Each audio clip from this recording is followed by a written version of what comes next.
I mentioned that we had a bunch, about 12 or 13 or 14, I'm always a little vague about it, intelligence agencies that make up our federal intelligence community.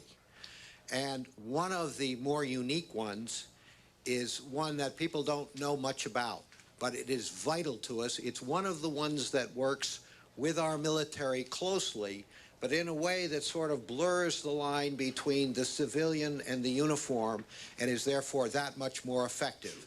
This is an organization that has been building over the years. It is achieving a plateau of accomplishment now where it is a major capability for our national security, and the gentleman leading it is certainly qualified to lead it and tell us about it. Admiral Wilson, welcome. You all and we have an interesting dilemma as we work together, because when you think about intelligence and law enforcement, your job, I think, is to make sure that we are never right. And by that, I mean when we make assessments and we say that we believe some organization is going to plan or do an attack against the homeland or against our military, and we think we might know who it is and we can provide tips and things like that, and you do your job perfectly, then something will happen to thwart the attack. We will put in security, they'll pick another target, we will attack them instead. And to make a long story short, if we do our job perfectly and you do your job perfectly, strangely enough, our most dire predictions will never come true. So I guess we could say our job is always to be wrong, but that would be stretching the truth a little bit. As the director of DIA, I'm also the chairman of the Military Intelligence Board, and some ascribe the title of Director of Military Intelligence. And we have a mission as an agency. We certainly join with CIA in collecting human intelligence around the world with our defense human intelligence system. And we have an analytical role throughout military intelligence, including an organization called the Joint Intelligence Task Force for combating terrorism. But what DIA has served as it works with the Army, the Navy, Marine Corps, the Air Force, the Unified Commands, the Coast Guard over the years, is a mechanism which helps bridge the national down to the tactical.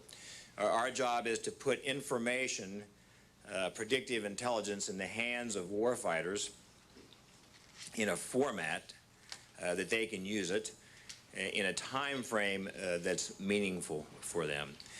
And it's the dissemination of intelligence which has always been the hardest part of the intelligence cycle to get right. And it occurs to me that there are many similarities between what we do in military intelligence as we bridge the national down to the tactical with what must be done as we bridge intelligence information from wherever it comes down to somebody at a lower level, perhaps at the street level, at the installation level, who can use that intelligence in a way that makes a difference. Because often it must come in a different format, in a different time frame than when it's being used to make new national policies and things like that. In that regard, the military intelligence community had a similar challenge coming out of 1991 time frame, Desert Storm and Desert Shield. Because we learned then that we were not as interoperable as we should be from one military service to the next. We learned that then, once again, that the dissemination of intelligence is the hardest part of the cycle to get right. And we learned then that information management was critically important to the way ahead. And in the last 10 years, there's been a revolution in the business of bridging that gap from the national down to the tactical. And our warfighters today get a large volume of intelligence, imagery from National Imagery and Mapping Agency, video, intelligence in a format that they never dreamed possible in 1991. In just a little over a decade, we have fundamentally changed the way we operate, and in doing so have been better able to support a huge customer base in the military, which is highly mobile and is operating in all kinds of different environments and has all kinds of different information requirements. It seems to me that there's a lot of similarity between what we had to do after Desert Shield and Desert Storm to support our military better. There's a lot of similarity with what we have to do in terms of how we support Homeland Security and law enforcement better.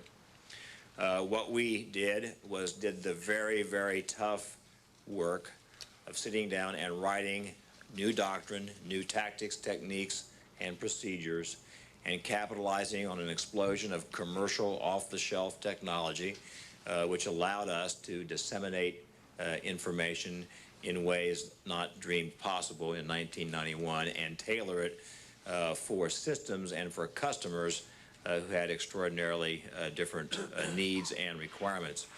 We also had to downgrade the intelligence from whatever classification it may have been to a much lower classification so that it could be shared more broadly in the operational environment. Another similarity to the task which is before us today. In protecting our military, we've learned how important it is to have the information flow to go both ways, intelligence going down and information about what securities and guards and security forces are observing around their installations. So to make a long story short, I look forward to the opportunity for military intelligence to work with the rest of our associates in the intelligence community and all of you to help bring whatever lessons we have learned as we have learned how to support a highly mobile and very broad customer base better to the particular challenges that we have before us today. One thing we have certainly learned, and I will close with this in the interest of time, since 9/11, is the value of being on the offense. And what we have done to Al-Qaeda since 9/11 compared to what we were able to do in the years before that has a lot to do with commitment, a lot to do with energy of the people who are working this problem across the board, and has a lot to do with taking the attack to the enemy.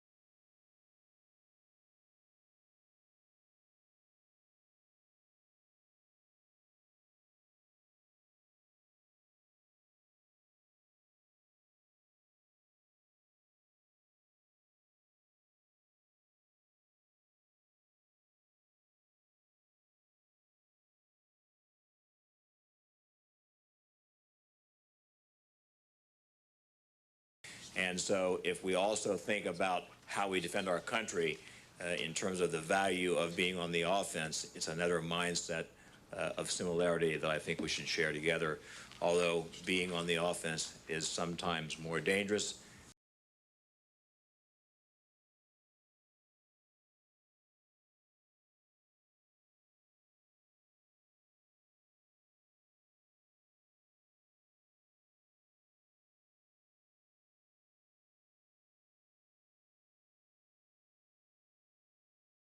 It produces a lot greater results.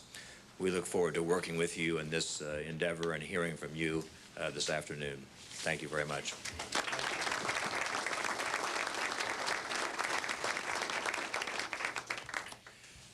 Thank you very much, Tom. I don't know whether the Al-Qaeda and the Taliban are recognized as creditable military organizations or not, but they are clearly the enemy, and I am delighted that we all understand it takes all our forces to fight them. The final speaker for the federal overview this morning is a man who I think comes to us timely in the sense that the enemy is not only in the gates, at the gates, sadly, but inside the gates, as we have found on September 11th. This instantly bridges the gap between those of us from the intelligence side of the ledger and national security who are worried about protecting sources and methods and having credible information timely before the decision makers, and those law enforcement and first responders who are out there to make sure the bad guys are taken off the streets. And this is a left-hand, right-hand deal, and they have got to work together. And thank the Lord, we've got the man who is going to make that happen for us as the director of the FBI, Bob Mueller, a wonderful man who came to work very shortly before September 11th happened and has been totally engaged in the most meaningful ways ever since. And I am very happy to be a Floridian here today discussing this, and very proud of the forward lean that our state has taken on this, our governor and our commissioner and our mayor and all of the others who have been involved. But I've been prouder of the way Bob and the federal government have leaned forward in a very delicate area. And thank heavens we haven't had any World Trade Towers since then. It's because our law enforcement people are out there. God bless you, Bob. Come on up.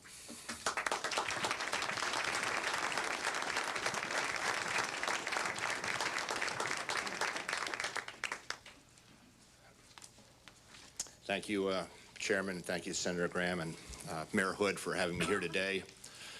The events of September 11th resulted in I think, a remarkable shift in the approach that the Bureau takes to its business.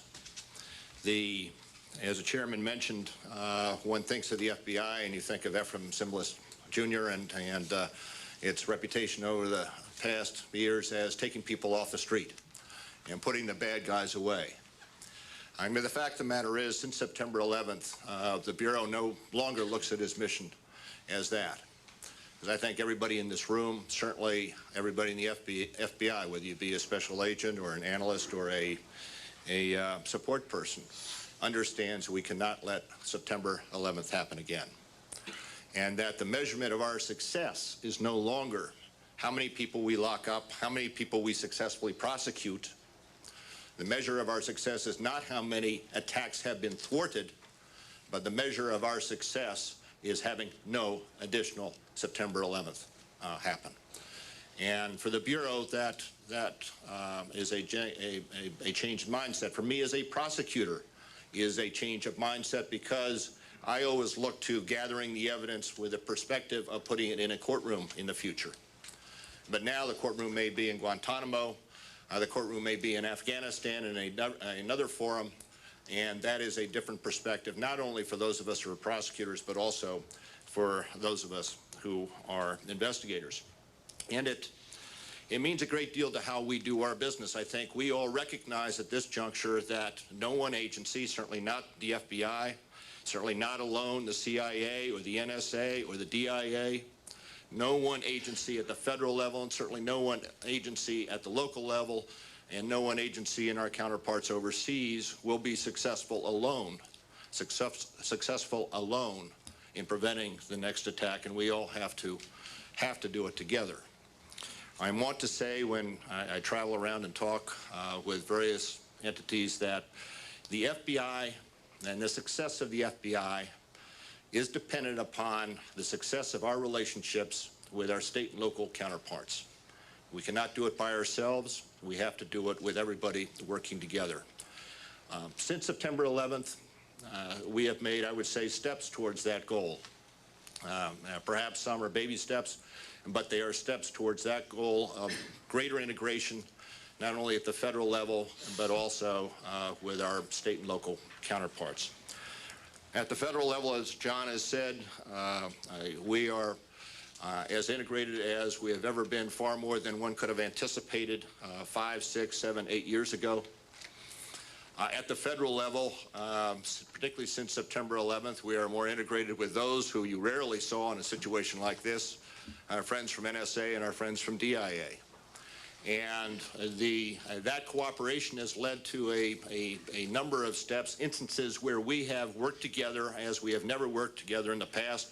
The first I'd point out is Salt Lake City, where we had NSA, we had CIA, we had the federal agencies there, but we also had the state and locals all working together in one room to gather the intelligence and exchange the intelligence, and it was terrific. We could not and cannot and will not be able to in the near future, in my mind, be able to exchange rapidly the information through the databases, but what we can do is through the task force mechanism, put people in the same room together with their access to their various databases and do that exchange. That's what happened in Salt Lake City, and it was exceptionally successful.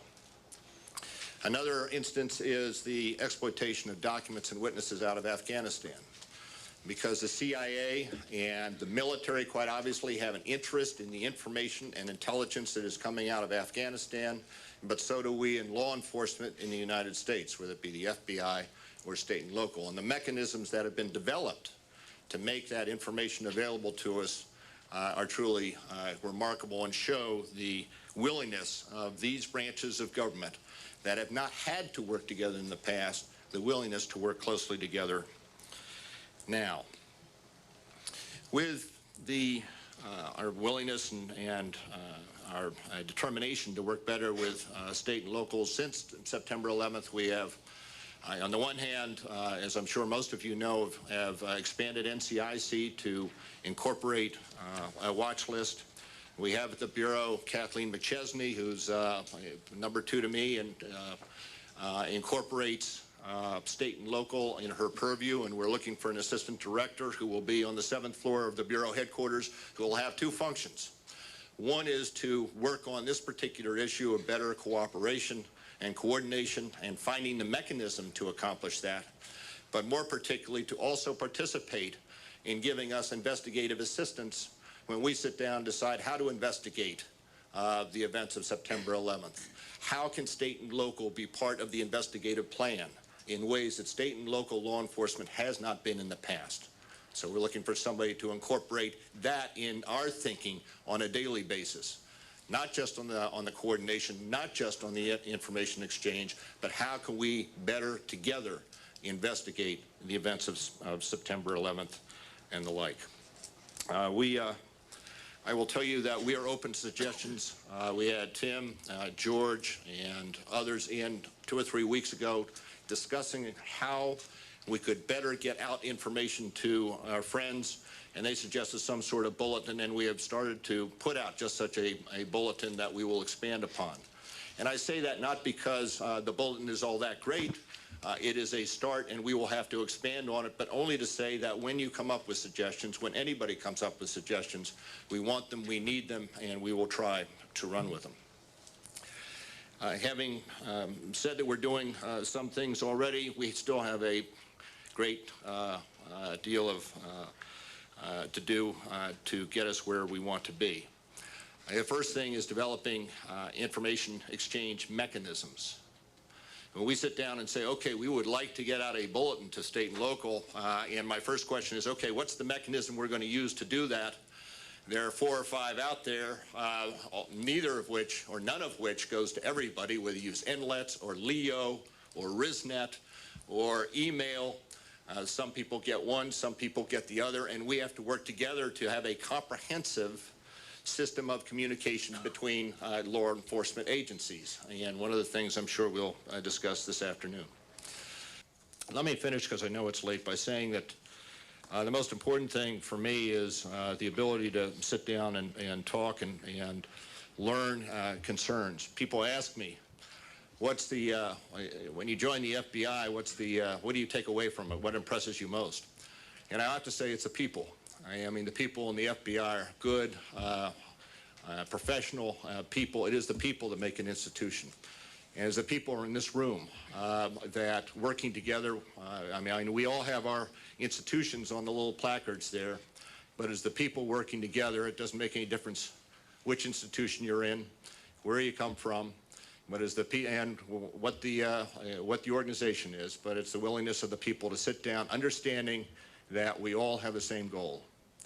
And the same goal for us is the same goal for you, and that is to prevent the next terrorist attack, and we want to work closely with you. Thank you very much. Thank you very much for having me.